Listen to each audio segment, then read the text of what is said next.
ಅವರು ಮಣ್ಣಿನ ಮಗ. ಕೆಂಪುಕೋಟೆಯಲ್ಲಿ ತ್ರಿವರ್ಣ ಧ್ವಜ ಹಾರಿಸಿದ ಹೆಮ್ಮೆಯ ಕನ್ನಡಿಗ. ಹಳ್ಳಿಯಿಂದ ದಿಲ್ಲಿವರೆಗೆ ರಾಜಕಾರಣ ಮಾಡಿ ಸೈ ಎನಿಸಿಕೊಂಡ ಗಟ್ಟಿಗ. ರಾಜಕೀಯ ರಣರಂಗದಲ್ಲಿ ಶಸ್ತ್ರತ್ಯಾಗ ಮಾಡಿದ್ದ ಭೀಷ್ಮ ಈಗ ಮತ್ತೆ ಮೈಕೊಡವಿ ಎದ್ದು ನಿಂತಿದ್ದಾರೆ. 92ರ ವಯೋವೃದ್ಧ ಗೌಡರು ಸಿಂಹಗರ್ಜನೆ ಮಾಡಿದ್ದಾರೆ. ರಾಜಕೀಯ ವೈರಿಗಳಿಗೆ ರಣವೀಳ್ಯ ಕೊಟ್ಟಿದ್ದಾರೆ. ಮೊಮ್ಮಗನ ಪ್ರಮಾದವನ್ನ ನೆನೆದು ನ್ಯಾಯ ಮಾತನಾಡಿದ್ದಾರೆ. ಅಷ್ಟಕ್ಕೂ ಶಾಂತ ಸಮುದ್ರದಂತೆ ಸೈಲೆಂಟ್ ಆಗಿದ್ದ ದೊಡ್ಡ ಗೌಡರು ಇದ್ದಕ್ಕಿದ್ದಂತೆ ರುದ್ರ ಸಮುದ್ರದಂತೆ ಭೋರ್ಗರೆದದ್ದು ಯಾಕೆ? ಗೌಡರ ಕೋಪ ಯಾರ ಮೇಲೆ? ಇದುವೇ ಇವತ್ತಿನ ಸುವರ್ಣ ಸ್ಪೆಷಲ್ ಘರ್ಜನೆ ಅಟ್ 92. 92ರ ಇಳಿ ವಯಸ್ಸಿನಲ್ಲೂ ದೇವೇಗೌಡರ ಸಿಂಹ ಗರ್ಜನೆ. ಇಲ್ಲಿಂದ ಮುಂದಕ್ಕೆ ನನ್ನ ಹೋರಾಟ ಮತ್ತೆ ಪ್ರಾರಂಭ ಆಗುತ್ತೆ.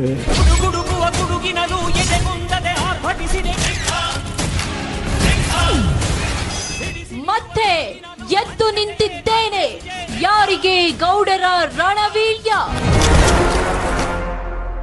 ಯಾವ ದೇವೇಗೌಡ ಹೋರಾಟ ಮಾಡೋದು ಅದೇ ದೇವೇಗೌಡ ಮತ್ತೆ ನಿಂತಿದ್ದೇನೆ. ಮೊಮ್ಮಗನ ಕರ್ಮಕಾಂಡ. ಗೌಡರು ಹೇಳಿದ ನ್ಯಾಯ. ಯಾರು ಮಾಡಿದ್ದಾರೆ ಗೊತ್ತು ನನಗೆ, ಏನ್ ಮಾಡಿದ್ದಾರೆ ಗೊತ್ತಿದೆ ನನಗೆ. ಯಾವ ತಪ್ಪಿಗೆ ಶಿಕ್ಷೆ ಕೊಟ್ಟು ದೇವೇಗೌಡರು ಮನೆಯಲ್ಲಿ ಮಲಗೋದಿಲ್ಲ. ಗೌಡರ ರೋಷಾಗ್ನಿ. ಸಿದ್ದು ವಿರುದ್ಧವೋ ಡಿಕೆ ವಿರುದ್ಧವೋ? ಒಬ್ಬ ವ್ಯಕ್ತಿ ದೇವೇಗೌಡರ ಕುಟುಂಬ ಮುಗಿಸ್ತೀನಿ ಅಂತ ತಿಳ್ಕೊಂಡು ಮಾಡಿದ್ರು. ಗೌಡರು ಹೇಳಿದ ಒಬ್ಬ ವ್ಯಕ್ತಿ ಯಾರವರು? ಕೆರಳಿದ್ದೇಕೆ ಮಣ್ಣಿನ ಮಗ? ವಯಸ್ಸು 92 ವರ್ಷದ ವಯೋವೃದ್ಧ. ಬಿಳಿ ಶಾಲನ್ನ ಹೆಗಲಿಗೇರಿಸಿ ಎದ್ದು ನಿಂತ್ರು ಅಂದ್ರೆ 30ರ ಮೊಮ್ಮಕ್ಕಳನ್ನು ನಾಚಿಸುವ ಉತ್ಸಾಹ, ರಣೋತ್ಸಾಹ. ಇದು ಹರದನಹಳ್ಳಿ ದೊಡ್ಡೇಗೌಡ ದೇವೇಗೌಡ ಅನ್ನೋ ದಣಿವರ್ಯದ ಜನನಾಯಕನ ಚರಿತ್ರೆಯೇ ತಿರುಗಿ ನೋಡುವಂತ ಕಥೆ.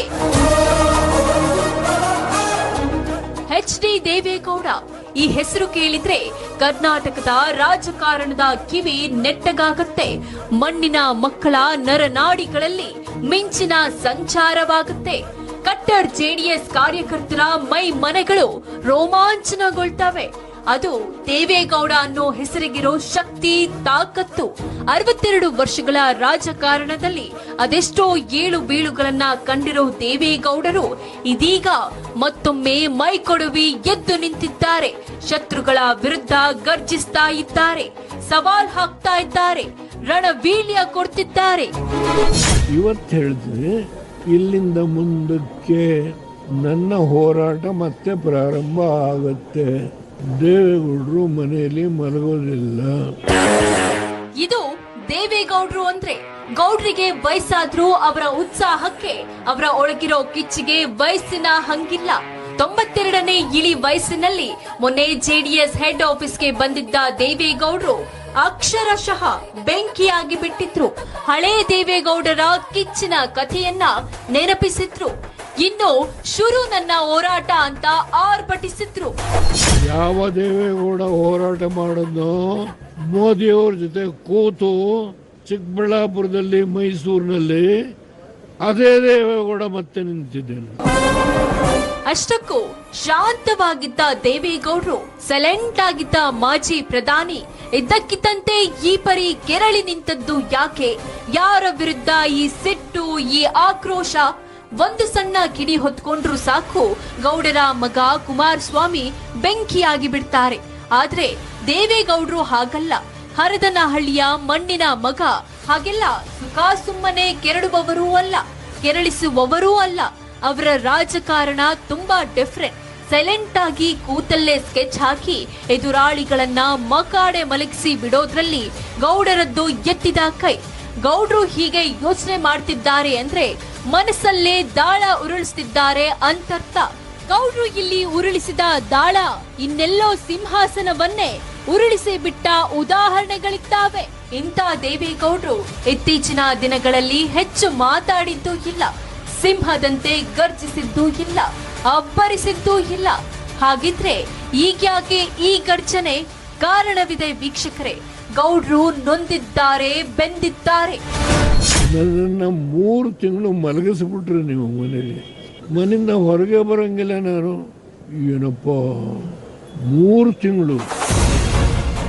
ಅಷ್ಟಕ್ಕೂ ಗೌಡರನ್ನ ನೋಯಿಸಿದ್ದು ಯಾರು? 4 ಗೋಡೆಗಳ ಮಧ್ಯೆ ಗೌಡ್ರು ನೋವಿನಲ್ಲೇ ಬೇಯುವಂತೆ ಮಾಡಿದ್ದು ಯಾರು? ಹೇಳ್ತೀವಿ ವೀಕ್ಷಕರೇ. ಗೌಡರ ನೋವಿಗೆ ಕಾರಣಗಳೇನು? ರಾಜಕೀಯ ಭೀಷ್ಮನಿಗೆ ಈ ವಯಸ್ಸಿನಲ್ಲಿ ನೋವು ಕೊಟ್ಟವರ್ಯಾರು? ಎಲ್ಲವನ್ನೂ ಇಂಚಿಂಚಾಗಿ ನಿಮ್ಮ ಮುಂದಿಡ್ತೀವಿ.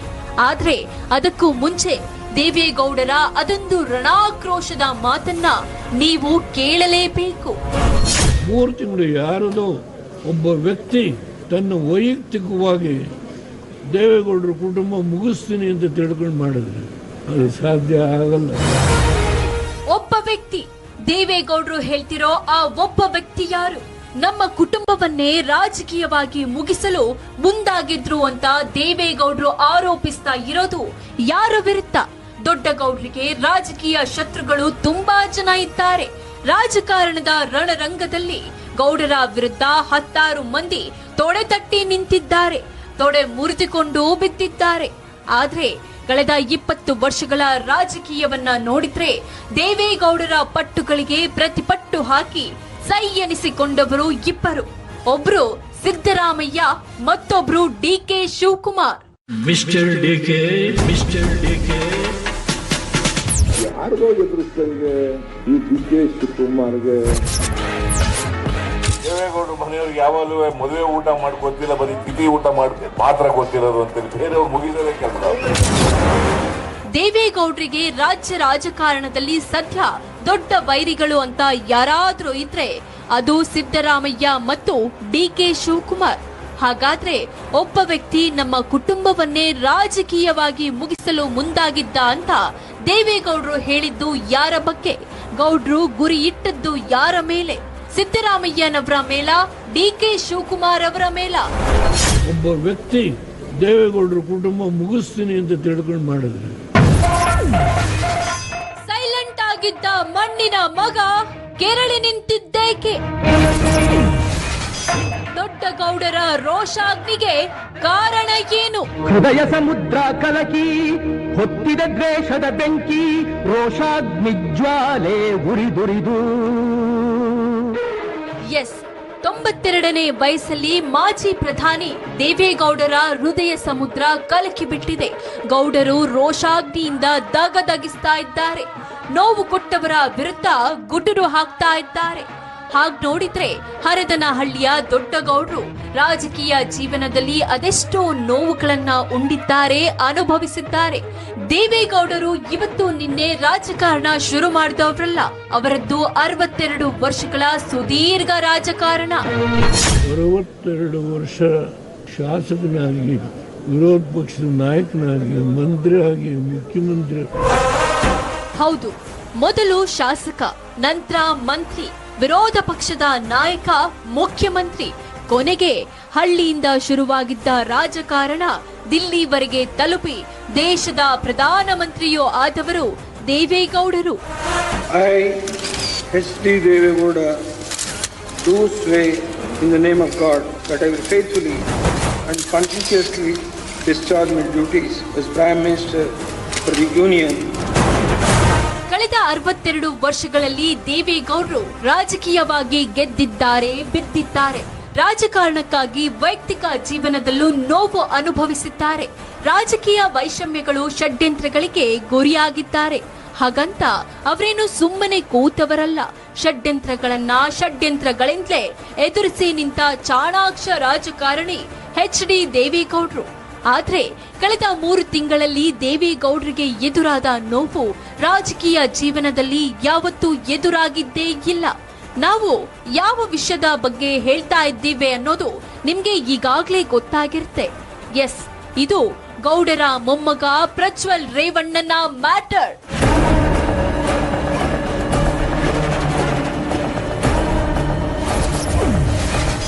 ತಾತ ಕಟ್ಟಿದ್ದ ಸಚ್ಚಾರಿತ್ರ್ಯದ ಕೋಟೆಗೆ ಮಸಿ ಬೆಳೆದಿದ್ದ ಮೊಮ್ಮಗ.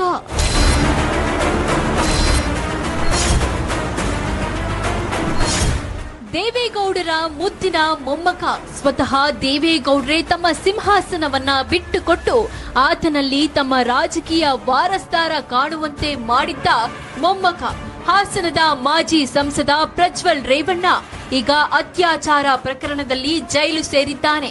ಅಶ್ಲೀಲ ವಿಡಿಯೋಗಳನ್ನ ಮಾಡಿ ಅಮಾಯಕ ಮಹಿಳೆಯರ ಮೇಲೆ ಲೈಂಗಿಕ ದೌರ್ಜನ್ಯ ನಡೆಸಿದ ಆರೋಪವನ್ನ ಪ್ರಜ್ವಲ್ ರೇವಣ್ಣ ಎದುರಿಸ್ತಾ ಇದ್ದಾನೆ. ಪ್ರಕರಣದ ವಿಚಾರಣೆ ನಡೆಸ್ತಾ ಇರೋ ಸ್ಪೆಷಲ್ ಇನ್ವೆಸ್ಟಿಗೇಷನ್ ಟೀಮ್ ಈಗಾಗಲೇ ಪ್ರಜ್ವಲ್ ವಿರುದ್ಧ ಕೋರ್ಟ್ಗೆ 3 ಚಾರ್ಜ್ ಶೀಟ್ಗಳನ್ನು ಸಲ್ಲಿಸಿಯಾಗಿದೆ. ಗೌಡರ ರಾಜಕೀಯ ಉತ್ತರಾಧಿಕಾರಿ ಅಂತಾನೆ ಕರೆಸಿಕೊಂಡಿದ್ದ ಪ್ರಜ್ವಲ್ ರೇವಣ್ಣ ಕಳೆದ 2.5 ತಿಂಗಳಿಂದ ಪರಪ್ಪನ ಅಗ್ರಹಾರದಲ್ಲಿದ್ದಾನೆ. ಚಾರಿತ್ರ್ಯದ ವಿಷಯಕ್ಕೆ ಬಂದ್ರೆ ದೇವೇಗೌಡರು ಅಪ್ಪಟ ಅಪರಂಜಿಯಂತವ್ರು. ಆದ್ರೆ ಮೊಮ್ಮಗ ಮಾತ್ರ ತಾತ ಕಟ್ಟಿದ್ದ ಸಚ್ಚಾರಿತ್ರ್ಯದ ಕೋಟೆಗೆ ಮಸಿ ಬಳಿದು ಬಿಟ್ಟಿದ್ದ. ಕೆರಳಿದ್ದ ಗೌಡ್ರು ಮೊಮ್ಮಗನನ್ನ ಪಕ್ಷದಿಂದಲೇ ಉಚ್ಚಾಟನೆ ಮಾಡಿಬಿಟ್ಟಿದ್ರು. ಹೌದು, ಪ್ರಜ್ವಲ್ ಬಗ್ಗೆ ಅವತ್ತೇ ಎಕ್ಸ್ಪೆಲ್ ಮಾಡಿದೆ. ನಾನು ಪಕ್ಷದಿಂದ ಹೊರಗಾಗ್ದೆ, ಪಕ್ಷದಿಂದ ಅವತ್ತೇ ಹೊರಗಾಗ್ದೆ. Command surrender. ಯಾವ ತಪ್ಪಿಗೆ ಶಿಕ್ಷೆ ಕೊಟ್ಟು, ಯಾವ ತಪ್ಪಿಗೆ ಈ ಶಿಕ್ಷೆ ಕೊಟ್ರಿ ಅಂತ ದೇವೇಗೌಡರು ಕೇಳ್ತಿದ್ದಾರೆ. ಹೌದು, ಪ್ರಜ್ವಲ್ ರೇವಣ್ಣನ ತಪ್ಪಿನಲ್ಲಿ ದೇವೇಗೌಡರ ದೋಷ ಏನಿದೆ? ಬೆಳೆದು ನಿಂತ ಮೊಮ್ಮಗ ದಾರಿ ತಪ್ಪಿದ್ದ. ತಿದ್ದಿ ಬುದ್ಧಿ ಹೇಳ್ಬೇಕಿದ್ದವರು ತಂದೆ ತಾಯಿ. ಆದ್ರೆ ರಾಜಕೀಯವಾಗಿ ಟಾರ್ಗೆಟ್ ಆಗಿದ್ದು ಮಾತ್ರ ದೇವೇಗೌಡರು. ಗೌಡರ ನೋವಿಗೆ ಇದೇ ಕಾರಣ. 3 ತಿಂಗಳು ಮನೆ ಬಿಟ್ಟು ಹೊರಗೆ ಬಾರದ ಪರಿಸ್ಥಿತಿ ತಂದಿಟ್ರಿ ಅಂತ ಗೌಡ್ರು ಹೇಳಿದ್ದು ಇದೇ ಕಾರಣಕ್ಕೆ. ಇದು ತಮ್ಮ ವಿರುದ್ಧ, ತಮ್ಮ ಕುಟುಂಬದವರ ವಿರುದ್ಧ ಹೆಣೆಯಲಾಗಿರೋ ರಾಜಕೀಯ ಷಡ್ಯಂತ್ರ ಅನ್ನೋ ಅರ್ಥದಲ್ಲಿ ದೇವೇಗೌಡರು ಮಾತಾಡಿದ್ದಾರೆ.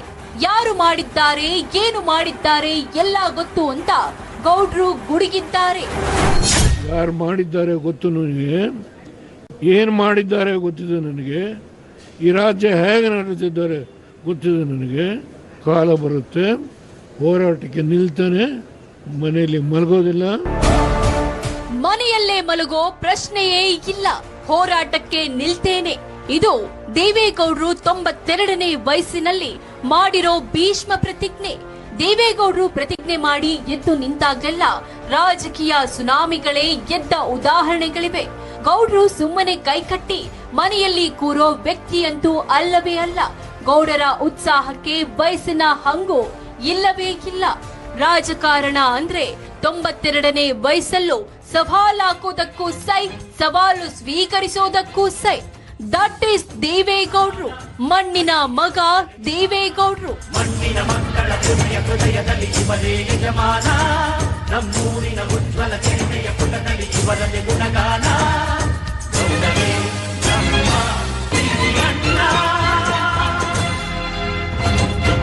ಅಷ್ಟಕ್ಕೂ ಮಾಜಿ ಪ್ರಧಾನಿ ದೇವೇಗೌಡರು 92ನೆಯ ಇಳಿ ವಯಸ್ಸಿನಲ್ಲಿ ಘರ್ಜಿಸಿದ್ದು ಯಾರ ವಿರುದ್ಧ? ದೊಡ್ಡ ಗೌಡರ ಟಾರ್ಗೆಟ್ ಯಾರು? ಮುಖ್ಯಮಂತ್ರಿ ಸಿದ್ದರಾಮಯ್ಯನವರು, ಉಪಮುಖ್ಯಮಂತ್ರಿ ಡಿಕೆ ಶಿವಕುಮಾರ್ ಅವರು.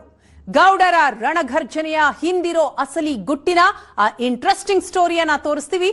ದೇವೇಗೌಡರಿಗೆ ವಯಸ್ಸಾದ್ರೂ ಅವರ ಹೋರಾಟಕ್ಕೆ ವಯಸ್ಸಿನ ಹಂಗಿಲ್ಲ. 92ನೆಯ ಇಳಿ ವಯಸ್ಸಲ್ಲಿ ಹೋರಾಟಕ್ಕೂ ಸೈ, ಸಿಂಹ ಘರ್ಜನೆಗೂ ಸೈ. ರಾಜಕೀಯ ರಣರಂಗದಲ್ಲಿ ಹೋರಾಡಿಕೊಂಡೇ ಬಂದಿರೋ ಗೌಡ್ರು 92ನೇ ವಯಸ್ಸಿನಲ್ಲಿ ಮತ್ತೊಮ್ಮೆ ಗುಡುಗಿದ್ದಾರೆ. ರಾಜಕೀಯವಾಗಿ ಮುಗಿಸಲು ಬಂದವರಿಗೆ ಸವಾಲ್ ಹಾಕಿದ್ದಾರೆ. ಹಾಗಾದ್ರೆ ದೊಡ್ಡ ಗೌಡರ ಟಾರ್ಗೆಟ್ ಯಾರು? ಮುಖ್ಯಮಂತ್ರಿ ಸಿದ್ದರಾಮಯ್ಯನವರೋ, ಉಪಮುಖ್ಯಮಂತ್ರಿ ಡಿಕೆ ಶಿವಕುಮಾರ್ ಅವರು? ಗೌಡರ ರಣಘರ್ಜನೆಯ ಹಿಂದಿರೋ ಅಸಲಿ ಗುಟ್ಟಿನ ಆ ಇಂಟ್ರೆಸ್ಟಿಂಗ್ ಸ್ಟೋರಿ ಇಲ್ಲಿದೆ ನೋಡಿ. ಸಿದ್ದರಾಮಯ್ಯ ವಿರುದ್ಧ ಸಮರಕ್ಕೆ ನಿಂತರ ದೇವೇಗೌಡರು, ಡಿಕೆಶಿ ವಿರುದ್ಧ ಮತ್ತೆ ಯುದ್ಧಕ್ಕೆ ನಿಂತರ ದೊಡ್ಡ ಗೌಡರು. ಗೌಡರ ರಣಾಕ್ರೋಶದ ಹಿಂದಿನ ಅಸಲಿ ಗುಟ್ಟೇನು ಗೊತ್ತಾ? ಮಾಜಿ ಪ್ರಧಾನಿ ಎಚ್.ಡಿ. ದೇವೇಗೌಡರದ್ದು ಹೋರಾಟದ ಬದುಕು. 1962ರಲ್ಲಿ ಮೊದಲ ಬಾರಿ ಶಾಸಕನಾದ ಕ್ಷಣದಿಂದ ಇಲ್ಲಿಯವರೆಗೆ ಗೌಡ್ರು ವಿರಮಿಸಿದ್ದೇ ಇಲ್ಲ. ಹೋರಾಟ ಹೋರಾಟ ಹೋರಾಟ, ಅದು ಬಿಟ್ಟು ಗೌಡರ ಬದುಕಲ್ಲಿ ಮತ್ತೊಂದು ಆಯ್ಕೆಯೇ ಇಲ್ಲ. 62 ವರ್ಷಗಳಿಂದ ಗೌಡ್ರು ರಾಜಕಾರಣದಲ್ಲಿದ್ದಾರೆ. ಆದ್ರೆ ಅಧಿಕಾರ ಅನುಭವಿಸಿದ್ದು ಎಷ್ಟು ವರ್ಷ ಗೊತ್ತಾ ವೀಕ್ಷಕರೇ? ಕೇವಲ 6.5 ವರ್ಷ ಮಾತ್ರ. ಅದರಲ್ಲಿ 2 ವರ್ಷ ಮುಖ್ಯಮಂತ್ರಿ, 10 ತಿಂಗಳು ಪ್ರಧಾನಮಂತ್ರಿ. ರಾಜಕಾರಣ ಅಂತ ಬಂದ್ರೆ ಅದು ದಿಲ್ಲಿ ರಾಜಕೀಯವಾದ್ರೂ ಸರಿ, ಹಳ್ಳಿ ರಾಜಕೀಯವಾದ್ರೂ ಸರಿ, ಹೋರಾಟಕ್ಕೆ ಗೌಡ್ರು ಯಾವತ್ತೂ ಬೆನ್ನು ತೋರಿಸಿದವರೇ ಅಲ್ಲ. ಅದು ಗೌಡರ ಸ್ಪೆಷಾಲಿಟಿ. ರಾಜಕೀಯದ ಗಾಳಿಯನ್ನೇ ಉಸಿರಾಡೋ ದೇವೇಗೌಡರು ಕಳೆದ ಲೋಕಸಭಾ ಚುನಾವಣೆಯಿಂದೀಚೆಗೆ ಸಾರ್ವಜನಿಕವಾಗಿ ಹೆಚ್ಚು ಕಾಣಿಸಿಕೊಂಡಿರಲಿಲ್ಲ. ಕಾರಣ ಗೊತ್ತೇ ಇದೆಯಲ್ಲ, ಮೊಮ್ಮಗ ಪ್ರಜ್ವಲ್ ರೇವಣ್ಣನ ಕರ್ಮಕಾಂಡ. ತಮ್ಮ ಘನ ವ್ಯಕ್ತಿತ್ವಕ್ಕೆ ಮೊಮ್ಮಗ ಮಸಿ ಬೆಳೆದಿತ್ತು ದೇವೇಗೌಡರನ್ನ ತುಂಬಾನೇ ಗಾಸಿಗೊಳಿಸಿಬಿಟ್ಟಿತ್ತು. ಗಾಯದ ಮೇಲೆ ಬರೆ ಎಳೆದಂತೆ ಮೊಮ್ಮಗನ ತಪ್ಪಿಗೆ ತಮ್ಮನ್ನು ಹೊಣೆ ಮಾಡಿದ್ದು ದೇವೇಗೌಡರಿಗೆ ನೋವು ತಂದಿತ್ತು. ಅದೇ ನೋವಲ್ಲಿ ಬೆಂಗಳೂರಿನ ಪದ್ಮನಾಭನಗರದ ಮನೆ ಸೇರಿಕೊಂಡಿದ್ದ ಗೌಡ್ರು 3 ತಿಂಗಳು ಮನೆಯಿಂದ ಹೊರಬಂದಿರ್ಲಿಲ್ಲ. ಈಗ ಮತ್ತೆ ಅಖಾಡಕ್ಕೆ ಕಾಲಿಟ್ಟವರೇ ರಾಜಕೀಯ ಎದುರಾಳಿಗೆ ರಣವೀಳ್ಯ ಕೊಟ್ಟಿದ್ದಾರೆ.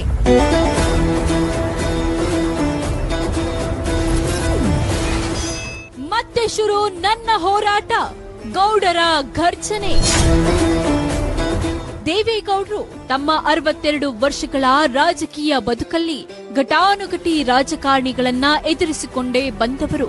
ಆರಂಭದ ದಿನಗಳಲ್ಲಿ ದೇವರಾಜ ಅರಸು, ನಂತರ ರಾಮಕೃಷ್ಣ ಹೆಗಡೆ, ಎಸ್ಆರ್ ಬೊಮ್ಮಾಯಿ, ಸಾರೇಕೊಪ್ಪ ಬಂಗಾರಪ್ಪ, ಎಸ್ಎಂ ಕೃಷ್ಣ, ಈಗ ಸಿದ್ದರಾಮಯ್ಯ ಮತ್ತು ಡಿಕೆ ಶಿವಕುಮಾರ್. 92ರ ಇಳಿ ವಯಸ್ಸಿನಲ್ಲಿ ಸಿದ್ದು ಡಿಕೆ ಜಂಟಿ ಜೋಡಿಯ ಮುಂದೆ ಒಂಟಿಯಾಗಿ ನಿಂತಿರೋ ಗೌಡ್ರು ಮತ್ತೆ ನನ್ನ ಹೋರಾಟ ಶುರು ಅಂತ ಗುಡುಗಿದ್ದಾರೆ.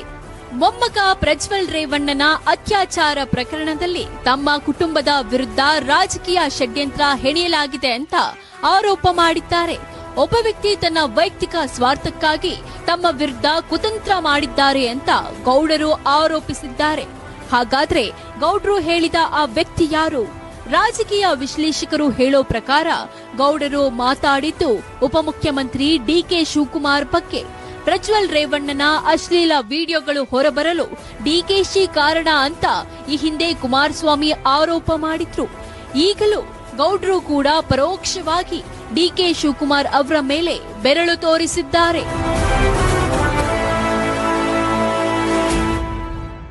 ನಾನು ಮತ್ತೆ ಎದ್ದು ನಿಂತಿದ್ದೇನೆ ಅಂತ ದೇವೇಗೌಡರು ರಣವೀಳ್ಯ ಕೊಟ್ಟದ್ದು ಯಾರಿಗೆ?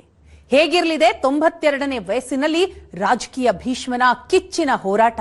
ಉತ್ತರ ಕೊಡ್ತೀವಿ. ಮನಸ್ಸಿನಲ್ಲಿ ನಾನು ಹೋರಾಟ ಮಾಡ್ತೇನೆ ಅಂತ ಯಾರಾದ್ರೂ ಹೇಳ್ತಾರೆ ಅಂತಂದ್ರೆ ಅದು ದೇವೇಗೌಡರು ಮಾತ್ರ. ವಯೋವೃದ್ಧ ದೇವೇಗೌಡರು, ರಾಜಕೀಯ ಭೀಷ್ಮ ದೇವೇಗೌಡರು ನಾನು ಮತ್ತೆ ಎದ್ದು ನಿಂತಿದ್ದೇನೆ ಅಂತ ಗುಡುಗಿದ್ದಾರೆ. ಹಾಗಾದ್ರೆ ಗೌಡರು ರಣವೀಳ್ಯ ಕೊಟ್ಟದ್ದು ಯಾರಿಗೆ? ದೇವೇಗೌಡರ ರಾಜಕೀಯವೇ ಹಾಗೆ. ಅವರಿಗೆ ದಣಿವು ಅನ್ನೋದೇ ಇಲ್ಲ. ಅವರು 24x7 ರಾಜಕಾರಣಿ. ಗೌಡ್ರಿಗೇನು ಈಗ ಕಮ್ಮಿ ವಯಸ್ಸಾಯ್ತಾ? 91 ಕಂಪ್ಲೀಟ್ ಆಗಿ 92ಕ್ಕೆ ಕಾಲಿಟ್ಟು 4 ತಿಂಗಳಾಯ್ತು.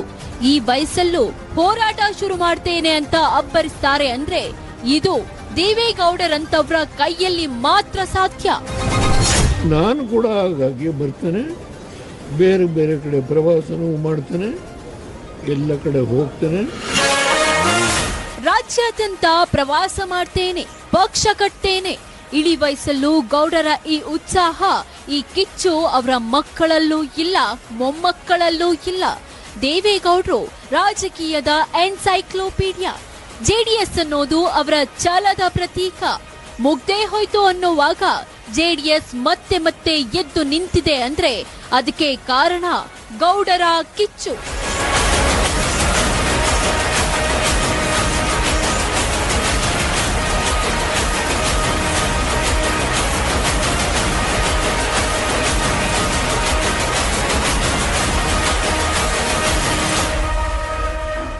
ದೇವೇಗೌಡರ ಜೊತೆಗೆ ರಾಜಕಾರಣ ಮಾಡ್ತಾ ಬಂದಿದ್ದ ಮಾಜಿ ಮುಖ್ಯಮಂತ್ರಿ ಎಸ್ಎಂ ಕೃಷ್ಣ ರಾಜಕೀಯವಾಗಿ ತೆರೆಮರೆಗೆ ಸರಿದು ವರ್ಷಗಳೇ ಕಳೆದಿವೆ. ಆದರೆ ಒಬ್ಬ ದೇವೇಗೌಡರು ಮಾತ್ರ ಇವತ್ತಿಗೂ ರಾಜಕೀಯ ಪಟ್ಟುಗಳನ್ನ ಹಾಕ್ತಾನೆ ಇದ್ದಾರೆ. ಅದು ಮಣ್ಣಿನ ಮಗನ ಸ್ಪೆಷಾಲಿಟಿ. ಇದಾಗಿತ್ತು ಇವತ್ತಿನ ಸುವರ್ಣ ಸ್ಪೆಷಲ್. ನೇರ, ದಿಟ್ಟ, ನಿರಂತರ ಸುದ್ದಿಗಾಗಿ ನೋಡ್ತಾ ಇರಿ ಏಷ್ಯಾನೆಟ್ ಸುವರ್ಣ ನ್ಯೂಸ್.